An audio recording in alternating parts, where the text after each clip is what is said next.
¿Qué trauma infantil provoca que un hijo se convierta en adversario de su madre?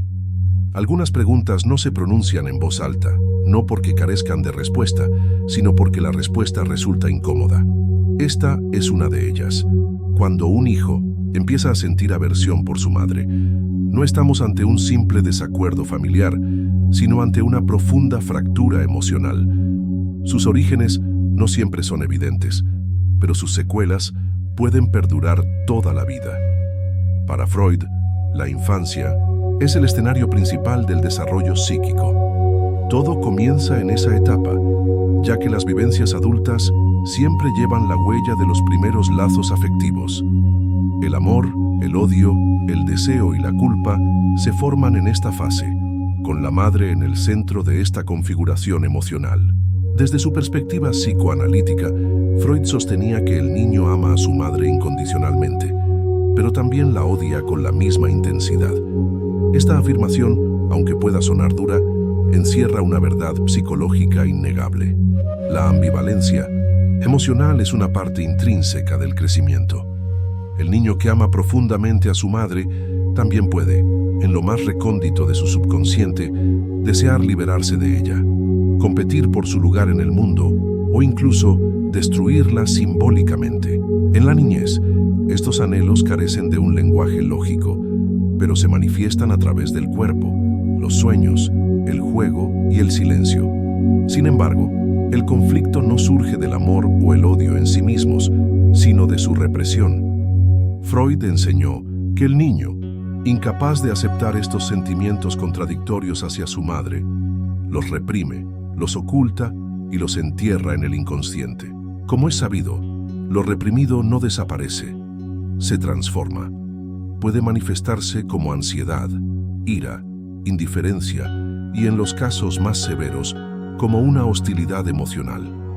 No se trata de una aversión consciente y declarada, sino de una resistencia emocional persistente, difícil de explicar con palabras. Es una distancia que parece injustificada, un resentimiento de origen desconocido. Muchos adultos crecen de esta forma, distantes, fríos e irritables con su madre, no por lo que ella hace en el presente, sino por lo que representó en una época en la que su figura era el centro del universo. Freud describió el complejo de Edipo como una etapa crucial en la formación del individuo. Durante este periodo, el niño comienza a desear inconscientemente a su madre y a ver al padre como un rival. Pero, ¿qué sucede cuando este deseo no se resuelve adecuadamente? Cuando no se procesa. Si la madre ocupa un rol excesivamente central o si el padre está ausente o es emocionalmente irrelevante, el hijo puede quedar atrapado en una tensión irresoluble. Puede sentir que su deseo es tabú, su amor culpable y su odio injustificable. En lugar de procesar estas emociones, las transforma en algo más tolerable: distancia, agresión y desprecio. Es aquí donde emerge uno de los mecanismos psíquicos más complejos y peligrosos: la proyección. El hijo transfiere a su madre todo aquello que no puede aceptar de sí mismo: sus frustraciones, miedos e inseguridades. Todo esto se convierte en culpa de ella. Así nace el adversario. Sin embargo, esta hostilidad no siempre es evidente. A veces se manifiesta de forma más sutil: un rechazo silencioso, una ausencia emocional o una constante desvalorización. El hijo no grita, no insulta, no se rebela, pero se ausenta, no responde, no está presente. Y esa es también, a su manera, una forma de enemistad. Lo más trágico es que muchas madres no comprenden lo que ocurrió, por qué el lazo se rompió o en qué se equivocaron. La respuesta no siempre reside en sus acciones, sino en la percepción emocional que el hijo construyó desde su primera infancia. Freud afirmaba que la infancia no es el pasado, sino un presente eterno en el inconsciente. Lo vivido en los primeros años no se borra, no se supera ni se olvida. Se convierte en una estructura que define nuestra forma de relacionarnos y en patrones de comportamiento recurrentes. Si el vínculo con la madre fue una fuente de ansiedad, control, invasión emocional o indiferencia, ese trauma puede permanecer activo durante toda la vida adulta incluso si no se recuerda conscientemente. No es necesario que haya habido violencia, abuso o abandono para que exista un trauma. A veces basta con una madre demasiado presente, exigente, frágil o silenciosa. El trauma no siempre se origina en lo que se hizo, sino en lo que no se pudo procesar emocionalmente. Imagina a un niño que necesita explorar el mundo, pero siente que cada paso que da lejos de su madre es percibido como una traición. Este mismo niño reprime su deseo de independencia para no lastimarla. A medida que pasan los años, ese deseo reprimido se transforma en rabia, en una necesidad de ruptura. Esta es la semilla que convierte al hijo en un adversario.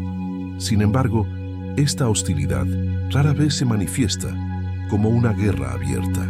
A menudo es una lucha interna y silenciosa, llena de contradicciones, porque el hijo puede detestar a su madre y al mismo tiempo sentirse culpable por ello. Puede rechazarla y al mismo tiempo anhelar su aprobación. Puede alejarse de ella y necesitar desesperadamente su amor. Freud sostenía que el ser humano no es una entidad coherente, sino la suma de fuerzas en conflicto. El yo, el ello y el superyo luchan constantemente por el dominio, y esta batalla a menudo tiene su origen en los primeros lazos familiares. Cuando un hijo se convierte en enemigo de su madre, no solo vemos una relación rota, sino el resultado de una guerra psíquica no resuelta, una herida de la infancia que nunca fue verbalizada. Como decía Freud, lo que no se expresa con palabras se manifiesta en síntomas. Por eso, para entender el origen de esta animadversión, no basta con analizar el presente. Hay que mirar hacia el pasado, hacia la cuna, hacia los primeros gestos, silencios y caricias cargadas de deseo o frustración, hacia ese universo donde la madre era todo y en el que el hijo aún no sabía que un día necesitaría separarse para poder ser él mismo. A veces, el verdadero trauma no proviene de lo evidente, sino de lo que se normaliza, de lo cotidiano, de lo que se transmite con gestos y no con palabras. El niño no interpreta la realidad de forma lógica, la siente, la absorbe y la convierte en verdad emocional. Y cuando la madre, sin saberlo, se vuelve una figura invasiva o emocionalmente ausente, el niño comienza a construir un mundo interno para protegerse, incluso si ese mundo está hecho de rechazo. Freud afirmaba que el yo no es dueño en su propia casa, y esta frase adquiere una fuerza brutal cuando hablamos de traumas familiares. ¿Cuántos hijos crecen sin comprender por qué se sienten agobiados o irritados con su madre, incluso cuando ella no hace nada malo? ¿Cuántos construyen su identidad a partir de la oposición y no del amor? El amor que no puede ser libre se convierte en resistencia, y esa resistencia a menudo se expresa como negación. El hijo niega a la madre, la minimiza, la contradice, la desprecia, no porque no la ame, sino porque amarla lo confronta con su necesidad de afirmarse, de existir de forma independiente. Esto es especialmente común cuando la madre se identifica en exceso con el hijo, lo convierte en el centro de su mundo, o proyecta sobre él sus propias frustraciones y carencias afectivas. En estos casos, el hijo no es visto como un ser autónomo, sino como una extensión emocional. Y nadie puede amar con libertad cuando siente que su identidad está secuestrada. Freud describió este proceso como una fijación libidinal, donde el deseo queda atado a un objeto infantil sin posibilidad de desplazamiento. El hijo no logra redirigir su energía emocional hacia nuevas relaciones porque sigue emocionalmente atrapado en una madre que no lo dejó partir simbólicamente. Cuando esta partida simbólica no ocurre, la hostilidad emerge como una forma de defensa. El hijo ataca porque no sabe cómo separarse sin romper. Rechaza porque no encuentra otra manera de afirmarse. Desprecia porque necesita destruir simbólicamente la imagen materna que lo retiene, lo controla o lo define. Esto no implica que todas las madres sean opresoras ni que todos los hijos estén atrapados, pero sí sugiere que en muchos casos la forma en que una madre ama puede convertirse sin quererlo en una carga psíquica insostenible, especialmente si ese amor está lleno de miedo, necesidad o expectativas. Un ejemplo común es el de la madre que teme ser abandonada. De manera inconsciente, esta madre condiciona al hijo para que no se aleje, utilizando la culpa, el sacrificio y la dependencia emocional. Le enseña que su ausencia es una traición. El niño, que aún no sabe cómo establecer límites, aprende a estar presente a regañadientes, a obedecer sin comprender y a amar con miedo. Con el tiempo, este amor condicionado se transforma en resentimiento, porque ningún ser humano puede vivir eternamente al servicio del deseo de otro, incluso si ese otro es su madre. Cuando la autonomía se vive como un pecado, el hijo se convierte en adversario, no porque quiera herirla, sino porque no sabe cómo ser libre sin causar una ruptura. Freud escribió que la civilización comienza con la renuncia al principio del placer. De la misma forma, el crecimiento emocional implica renunciar al deseo de complacer y ser el hijo ideal. Pero cuando esta renuncia no es posible, el hijo queda atrapado en una contradicción. O es lo que la madre espera, o se convierte en su oponente. En este contexto, la hostilidad no es una decisión consciente, sino una consecuencia psíquica de un vínculo no procesado. El hijo no decide odiar a su madre. En su inconsciente, ella representa el obstáculo entre lo que es y lo que podría ser. Ella es el origen del amor, pero también del límite. Y si ese límite no se negoció, se transforma en conflicto. Es crucial comprender que a menudo, el hijo que parece cruel o indiferente es en realidad un niño herido que no pudo expresar su rabia, cuya necesidad de diferenciarse no fue validada, y que aprendió a reprimir su individualidad para no perder el afecto. Este niño herido, incapaz de culpar a su madre sin sentir culpa, la convierte en una adversaria emocional. Aquí entra en juego otro concepto freudiano clave, la identificación. El hijo puede identificarse con lo que odia, repitiendo los mismos patrones afectivos que tanto detesta. Puede convertirse, sin querer, en una versión distorsionada de la madre que rechaza, porque la identidad no se construye en el vacío, sino a partir de los vínculos. Y si el vínculo fundacional fue contradictorio, la identidad también lo será. Muchos hijos crecen jurando que nunca serán como su madre, pero esta promesa es en sí misma una forma de fijación, ya que su vida sigue girando en torno a ella. El enemigo también es una figura central, y en esa centralidad, la madre sigue siendo el eje de su mundo emocional, aunque sea desde el rechazo. Freud decía que el síntoma es una solución fallida, y la enemistad con la madre es, en muchos casos, un síntoma, una forma desesperada de resolver un conflicto interno no resuelto, un grito silencioso que dice, necesito ser yo, pero no sé cómo sin lastimarte. Por ello, no basta con juzgar el comportamiento del hijo ni calificarlo de ingrato. Dar la vida no garantiza la comprensión emocional, y el amor no siempre es suficiente si no permite el crecimiento. A veces, la mayor violencia no es el grito, sino el silencio. No es el golpe, sino la indiferencia. No es la ruptura, sino la convivencia forzada. Hay hijos que se convierten en enemigos de su madre porque no encuentran otra forma de existir, fuera de un lazo que los asfixia, porque aprendieron que ser amados significaba no poder ser libres.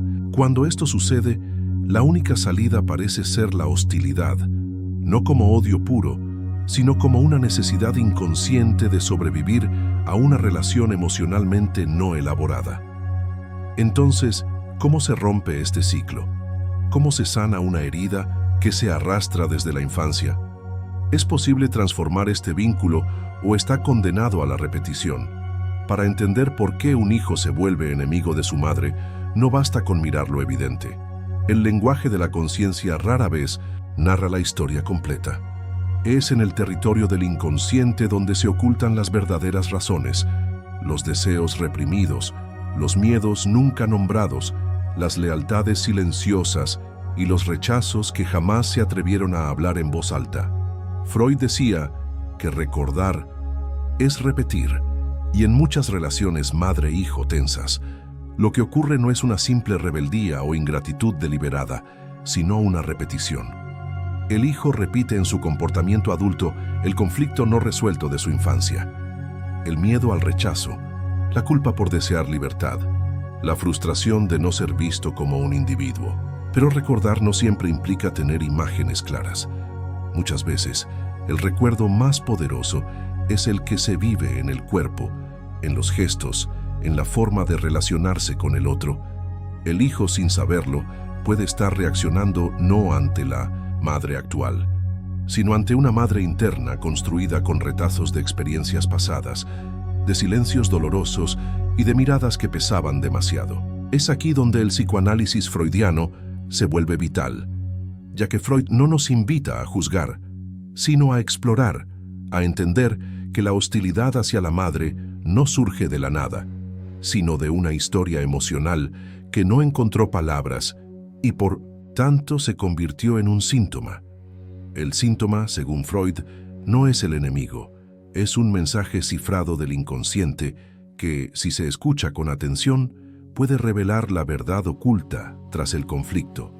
En este caso, la enemistad del hijo hacia su madre podría estar expresando un grito profundo: mírame por fin como soy, déjame ser sin sentir culpa. Pero esta transformación no ocurre de forma espontánea. Requiere un proceso que implica dolor, implica cuestionar la imagen idealizada de la madre, implica reconocer que el amor infantil también pudo haber estado lleno de frustración, decepciones y expectativas rotas, y que esto no convierte a la madre en una villana, pero tampoco borra la herida. Freud afirmaba que todo niño experimenta un duelo al separarse emocionalmente de la figura materna. Un duelo que no siempre se procesa bien. A veces el hijo niega ese dolor, lo minimiza o lo transforma en desprecio, porque sentir el vacío que deja la madre al volverse solo humana puede ser insoportable, pero es necesario. Solo cuando el hijo deja de buscar en la madre una figura perfecta, una fuente eterna de validación y amor incondicional, puede empezar a verla con otros ojos, los de la compasión y la verdad. A partir de ahí, tal vez pueda reconstruir un vínculo nuevo, más honesto, menos idealizado y más libre. Esto no siempre es posible en la realidad externa, pero incluso en esos casos, el trabajo interno sigue siendo viable, porque como dijo Freud, la libertad psíquica comienza cuando uno se atreve a conocer la verdad sobre su deseo. Y el deseo del hijo no es solo ser amado, es también ser visto, diferenciado y aceptado. Cuando este deseo no fue reconocido en la infancia, se transforma en furia, y esa furia, si no se procesa, se vuelve hostilidad. Por eso, el verdadero desafío no es reconciliarse con la madre como persona, sino con la madre interna, esa figura que vive en la psique, que influye en nuestras decisiones, que condiciona nuestras relaciones y que activa nuestra culpa. Liberarse de esta madre simbólica es parte del proceso de madurez emocional. Pero, ¿cómo se logra?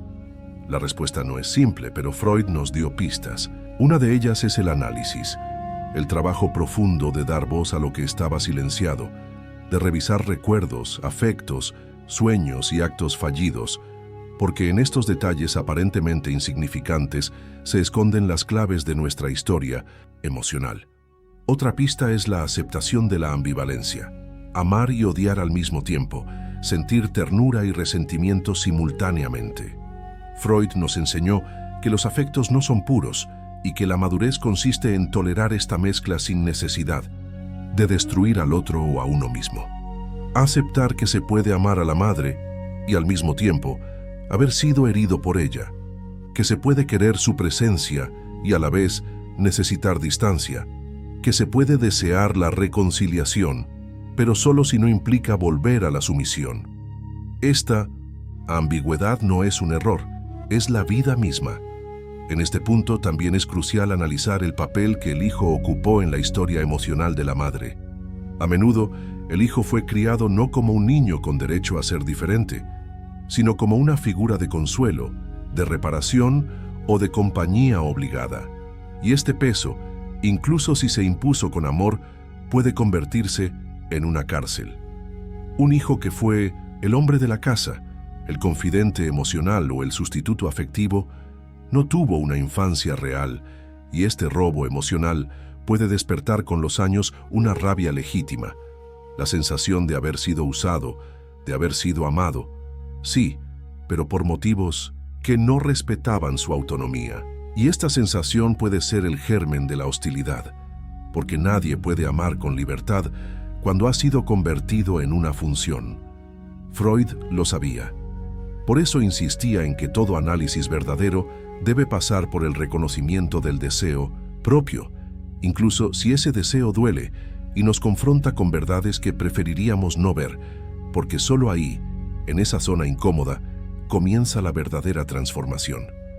No se trata de culpar a la madre ni de idealizarla, sino de dejar de actuar inconscientemente el trauma para poder nombrarlo, comprenderlo y resignificarlo.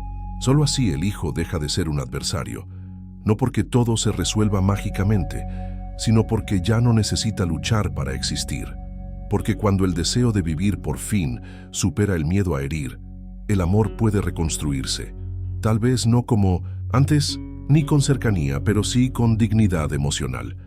Y esto al final es más valioso que cualquier armonía aparente. Hay heridas que no sanan con el tiempo, heridas invisibles que condicionan cada paso, heridas que nacen en la cuna, entre caricias tibias, sonrisas maternas y frases dichas sin intención de dañar, pero que el niño absorbió como verdades eternas. Y entre estas heridas, pocas son tan profundas como la que convierte a un hijo en enemigo de su madre. Pero no es posible salir de este laberinto sin destruirse. ¿Puede un vínculo tan fundamental ser transformado sin que uno de los dos pierda su identidad? Freud no ofrecía recetas fáciles, no prometía la felicidad, sino el autoconocimiento. Y en esa honestidad brutal radica quizás su mayor enseñanza. No hay liberación sin verdad, y la verdad, en estos casos, rara vez es cómoda. Muchos hijos pasan la vida tratando de reparar una relación que nunca fue justa. Otros, por el contrario, se alejan radicalmente, convencidos de que la única forma de sobrevivir es cortar todo lazo. Ambos caminos, aunque opuestos, pueden estar motivados por la misma herida. La necesidad no resuelta de ser reconocidos como sujetos, no como extensiones emocionales. ¿Qué podemos aprender de todo esto? En primer lugar, que la relación madre-hijo no es naturalmente armoniosa. Es intensa, es fundamental, pero también está cargada de tensiones inconscientes, de expectativas desmedidas y de dependencias mutuas que pueden sofocar. Freud lo expresó con claridad. Todo niño es neurótico en la medida en que tuvo que adaptarse al amor de su madre. Esto no significa patologizar la maternidad, sino comprender que incluso el amor más genuino puede ser fuente de conflicto si no permite al otro diferenciarse. Porque hay madres que aman sin ver, madres que aman exigiendo y madres que aman desde el miedo. Y ese amor, aunque sincero, puede generar culpa, resentimiento y una necesidad feroz de romper el vínculo para poder respirar. Freud enseñó que el deseo es siempre deseo del otro. Y cuando el deseo de la madre invade el espacio del hijo, éste puede perder su deseo propio. Entonces crece buscando complacer, justificando o, como defensa final, oponiéndose radicalmente. Convertirse en adversario es a veces la única forma de no desaparecer. Pero esto no es irreversible. El análisis permite resignificar, permite ver la historia no como una condena, sino como un punto de partida. Porque todo hijo, en algún momento, necesita matar simbólicamente la imagen idealizada de su madre. Solo así puede construir su propio yo, su propia voz y su propio deseo. Este asesinato simbólico no es violencia, es un proceso, un rito de paso. Es el doloroso reconocimiento de que la madre también fue una mujer con miedos, carencias y límites, que no pudo darlo todo, que no siempre supo cómo amar y que también cargaba con su propio trauma. Este descubrimiento puede ser devastador, pero también liberador, porque quizás el hijo no odia realmente a su madre. Tal vez odia la imagen idealizada que le impidieron cuestionar. Quizás su hostilidad no es más que una forma de gritar: ya no quiero ser tu espejo, quiero ser yo, aunque eso te duela. Aceptar esto es difícil para ambas partes, pero es un acto de humanidad. Como decía Freud, nuestra civilización descansa en la renuncia de los impulsos primarios. Tal vez esa renuncia, en este caso, sea dejar de buscar una madre perfecta o dejar de esperar un hijo eternamente agradecido y en ese espacio vacío empezar a construir un vínculo nuevo, más real. Por eso, una de las grandes lecciones de este conflicto es que la sanación no depende del otro, sino del trabajo interior. No siempre se podrá reparar la relación, pero sí se puede reparar la imagen interna, liberarse de la culpa, del mandato y de la herencia emocional no procesada. Mientras el hijo siga siendo prisionero del trauma, seguirá luchando con fantasmas, y ningún enemigo externo puede hacer tanto daño como ese enemigo interno que repite en silencio la historia no contada. Freud nos invita a mirar hacia adentro, a hacernos responsables de nuestra verdad emocional, a dejar de culpar, pero también a dejar de negar. Negar el dolor no lo elimina, lo convierte en repetición. Muchos hijos repiten en sus relaciones adultas el mismo conflicto que no pudieron elaborar con su madre. Se convierten en parejas que exigen todo, en personas incapaces de confiar, en hombres que huyen del afecto o en seres que solo saben amar desde la dependencia. El trauma no elaborado se filtra en todo, pero también puede ser el punto de partida para una vida más consciente. No hay una única forma de reconciliación. Para algunos, será posible volver a mirar a la madre y hablar. Para otros, será necesario tomar distancia sin odio. Y para muchos, el verdadero acto de reconciliación será interno. Aceptar que el amor pudo haber sido imperfecto, pero que hoy ya no define el presente. Aquí hay algo esencial: el conflicto. Madre-hijo no se resuelve con el olvido, sino con la elaboración. No se trata de perdonar por obligación, ni de forzar una cercanía artificial. Se trata de entender, de dar sentido, de mirar el pasado con ojos nuevos, no para justificarlo, sino para dejar de ser su rehén. Freud nunca idealizó la familia. Para él, el núcleo familiar era también el núcleo de la neurosis, y por eso propuso algo revolucionario. No hay que amar ciegamente, hay que analizar, hay que desmontar los vínculos para comprenderlos. Solo así se puede elegir desde la libertad y no desde la repetición. Entonces, cuando un hijo se convierte en adversario de su madre, lo que vemos no es una historia de odio. Vemos un intento, a veces torpe, a veces desesperado, de reconstruir una identidad. Vemos un conflicto entre el amor y la libertad, entre la gratitud y el deseo de independencia, entre el pasado y el presente. Si hay una lección que este doloroso vínculo nos deja, es que ser hijo también es un acto de creación, crear un yo diferente, crear una voz propia, crear una forma de amar que ha superado lo que hirió, crear incluso la posibilidad de sanar desde la distancia, porque al final, como dijo Freud, donde estaba el ello, el yo debe advenir.